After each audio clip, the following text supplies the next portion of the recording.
Myself, Dr. Chirayu Vyas, and cardiac electrophysiologist and interventional cardiologist, just going to present a topic which is related to uh, the use of 3D ablation mapping for ablation of cardiac arrhythmias, especially the tachyarrhythmias. The commonest form of fast heartbeats which with the patient usually arrives in the emergency room or maybe on an OPD visit occasionally, that is what is usually called as a supraventricular tachycardia. Would be like ventricular tachycardia, and the other tachyarrhythmias are also there, but most often they are the ones which present with this supraventricular tachycardia, which actually present as narrow QRS complex tachycardias with short or maybe intermediate RP intervals. That is what is a technologically correct term for a description of a supraventricular tachycardia. And the usual ECGs which appear in front of us are usually in the form of this, which is where the heartbeats range more than usually 150 beats per minute, maybe may go up to as high as 200 or maybe up to even more than that, 200 beats per minute.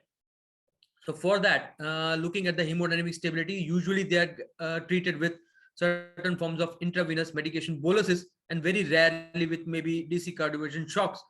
But actually, the medicines are only a form of temporary cure for this kind of arrhythmias, because these are the arrhythmias which are usually caused by a re-entry of the electric current in an extra pathway which is located actually inside the patient's heart at certain locations.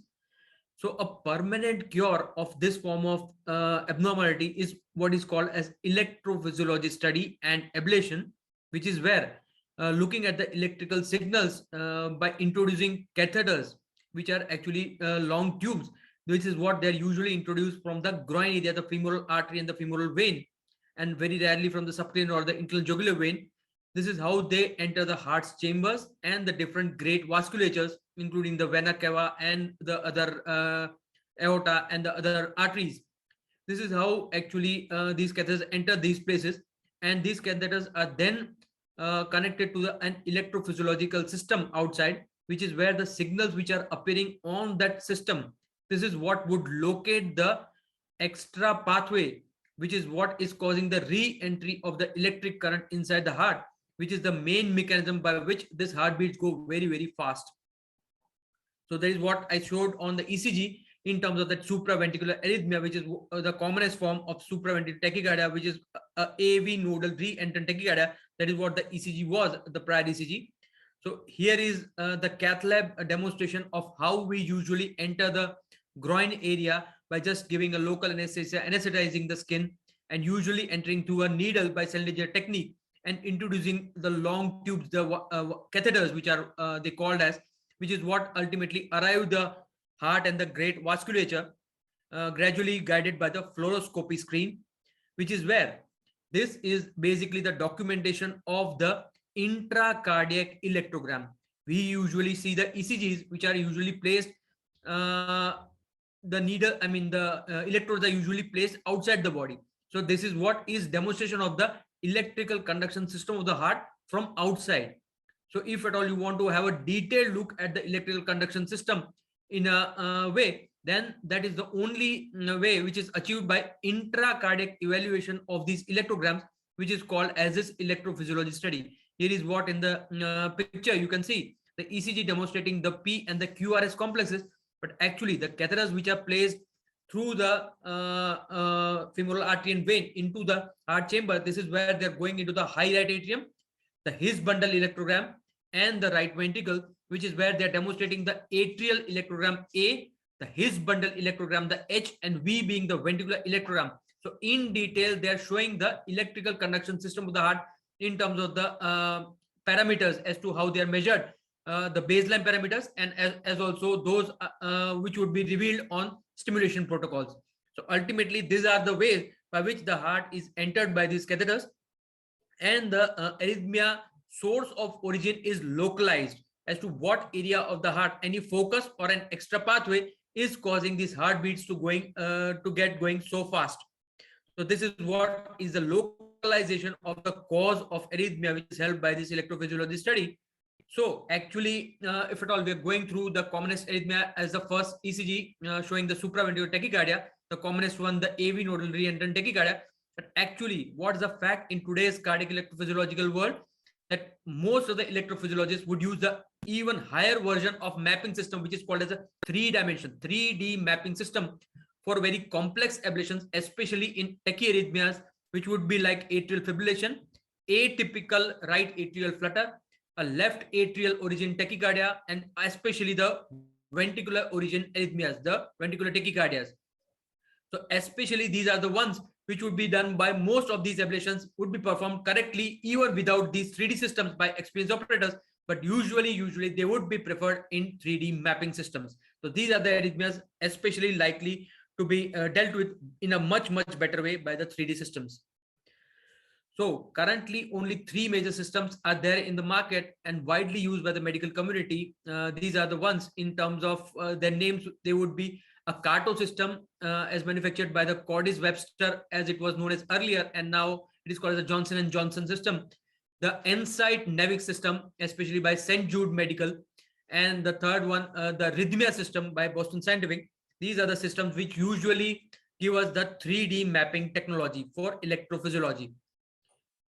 So what are the advantages of a three-dimensional electrophysiology mapping system? The three-dimensional cardiac chamber anatomy, which is rendered by point-to-point acquisition of the spatial coordinates by moving the mapping catheter. The electrophysiology information would be acquired by fluoroscopy-free catheter navigation. So without pressing on the pedal to ensure fluoroscopic evaluation of the movements of catheter, you can just move the catheter in a way to just outline the anatomy of the cardiac chambers. An activation map, which is where how the arrhythmia progresses, would be built with 3D mapping system. It could display local activation time for a cardiac chamber in relation to a reference electrogram, either early or being late. It is helpful to determine the tachycardia mechanism as either being a focal or a macro reentrant one, and this is how it identifies the ablation target size as to where to treat them correctly to give that a permanent cure. And thirdly being a location tagging function, especially of 3D mapping. This is what could mark the catheter in virtual space. It could designate the locations of critical structures, which is what would avoid the collateral damage, and catalog the ablation sites as to where you have already performed the ablation and allow return to these sites of interest if at all you want to return that again. The next would be a voltage mapping system, especially through the 3D mapping. It can display electrogram amplitudes throughout the cardiac chambers and guide the substrate ablation, especially in the absence of an arrhythmia, especially if the patient is in sinus rhythm, then just by a substrate based ablation based on this voltage mapping can just localize the source of origin of the arrhythmia, even if the patient is not in tachyarrhythmia.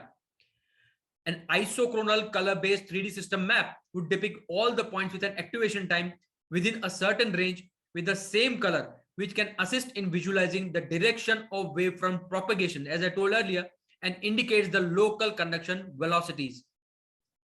And lastly, being the image merge function of a 3D mapping system. This is what would provide a detailed anatomical information, especially like a pouch in left atria, and facilitate the extensive ablation about these anatomical structures, including pulmonary veins, the left atria, and even a ventricular scar if at all we have entered the ventricles. But as these advantages of the 3D system, the commonly used and the frequently used the two-dimensional electrophysiology mapping system, what are the disadvantages? Which is what causes us to move towards the three-dimensional mapping system, especially in such kind of complex arrhythmias.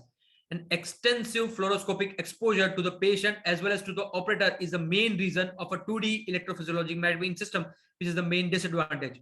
It has got a significant likelihood of collateral damage because there is lack of orientation of an anatomical plane where the arrhythmogenic substrate is, and also where the working electrophysiology catheter is doing its own work. There is all usually a presumption of points related to prior ablation work which is already done. So the ablation work desired, if at all, which needs to be done again, it also is only based on presumption of the fluoroscopic landmarks. An exhaustive list of ECG algorithms would be there in trying to localize a source of origin for the arrhythmogenic substrate, be it either a simple accessory pathway or maybe even a complex focal atrial tachycardia or maybe even a scar-related ventricular tachycardia. The ECG algorithms are absolutely exhaustive. So these are what the usual pictorial depictions of the 3D mapping systems. The commonest one being the CARTO, which is what is showing these color maps in a three-dimensional mapping system, as also in a Ensight Nevix, which is what is showing the same, the 3D mapping system, and the Rhythmia, the 3D mapping system. These are the pictures which are again localizing the arrhythmogenic substrate in a much better way. But as compared to these advantages which I've already described, we should always keep what are the disadvantages of utilizing a three-dimensional mapping system for a basic electrophysiology study and ablation. The first one being the cost of installing the system, especially in a working cardiology cath lab, is pretty much high, as to that cannot be used usually by all routine cath labs. The cost of the patient that he needs to pay the cost for needing to undergo a three-dimensional mapping EP study in ablation, it is not getting done through maybe especially government beneficiary schemes as of now, especially like Ayushman Bharat Yojana or all, because of the cost of the mapping catheter itself, which is what is usually only a single time use. Very rarely would be used for 2 times in a 2 different patients, just to reduce the cost factor. But that is the usual burden which the operator as well as the patient would be constantly facing, especially to keep the cost under control. There's a steep learning curve for the operator as well as for the cardiac electrophysiology technicians also, in terms of the 3D assessment of the mapping technology. Only few available technicians would overcome this steep learning curve for the 3D mapping in electrophysiology, and especially those who would be available on time to contribute during the working hours. That's very difficult in routine world today, day-to-day practice. Occupying the cath lab for a significant duration to set up the 3D EP system is one more disadvantage, especially because it takes a long time in getting it prepared, making other cardiology colleagues waiting for other procedures for a pretty long time, which is what is a practically pretty much a big disadvantage which everybody would be facing.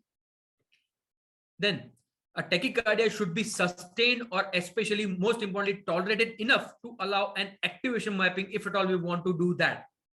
The next disadvantage of a 3D system would be in case of a diseased atrium or a ventricle with extended scarring, either because of prior cardiac surgery or maybe because of any other reasons, comprehension of the activation mapping may be sometimes difficult.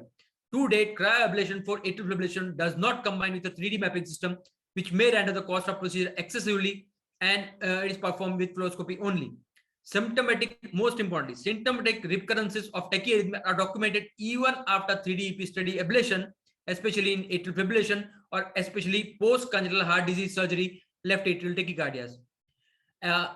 Implantable cardioverter defibrillator device, ICD device implantation is often required even after a ventricular tachyarrhythmia getting ablated by a 3D mapping system for secondary prophylaxis of VT, which has got to have been installed, especially the ones which are associated with sudden cardiac death prophylaxis.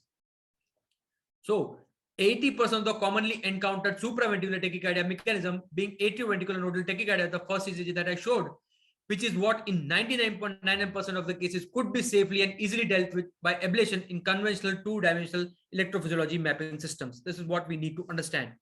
So these are the basic pictures showing the 2-dimensional EP study mapping systems ablating the AV nodal re-entrant tachycardia, the commonest SVT, as well as maybe even a left atrial accessory pathway, which is what would be transeptally or maybe encountered and then ablated accordingly. This is what was demonstrated in the third picture, especially in the presence of even a prior atrial septal defect occluded device, an ASD device in place, despite the AV nodal re-entrant tachycardia was ablated under 2D mapping system. The same thing maybe for the second picture, which is what are showing the surgical clips.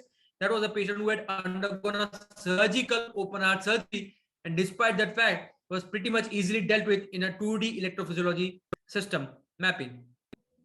This is what would be a pretty much dangerous looking tachyarrhythmia, which is what most often people would recognize that as a ventricular tachycardia, and especially a polymorphic ventricular tachycardia. But actually it is a pre-excited atrial fibrillation, which is what would be pretty fast, it would be pretty broad in terms of the QRS width, and irregularity. This is what would usually identify this pre-excited atrial fibrillation. And once with a DC cardioversion, getting this rhythm to return to sinus rhythm would easily reveal a manifest accessory pathway, which is what would localize the site of the accessory pathway, which is what would be dealt with usually in a two-dimensional EP study system, very straightforward. So at the end of this discussion, which is what would be the real indications of three-dimensional EP study mapping system for ablation of tachyarrhythmia, it all depends on the benefit that is what would be achieved as to the cost which would be paid by the operator as well as the patient per se in terms of these complex tachyarrhythmias, which would be usually dealt by these 3D systems in a much better way. Thank you so much.